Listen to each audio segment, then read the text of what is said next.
pan ভিজে যাবে বেশি পানি নাই গো তা প্যান ভিজে যাবে তারপর অত মাছ আফসাল করলে তো প্যান ভিজে যাবে টাইট প্যান তো তাই অত উঠে কামড় মারবি নি মাছ কামড় মারবি আরে মারে না তুই এত কিছু তো দাঁড়া দাঁড়া করো বালতিটা সামনে দেখো বালতিটা রাখবেন না হলে এই ধরো তো দাঁড়ান বাকি এই বালতি নিয়ে এসে ওর পাশে উঠাবে না দেখে পাশে যাই ঠিক হলো হাতে সেটা হ্যাঁ হ্যাঁ তাহলে রিস্ক যাবে হ্যাঁ মাটি খেসে দিলাম মাটি খাস হ্যাঁ শুন দাও এখন ভিড়ে নাও পারিনি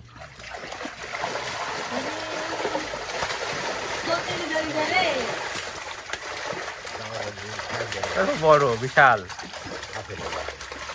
কত ডিজাইন গেল রে নিয়ান এখানে তাই সর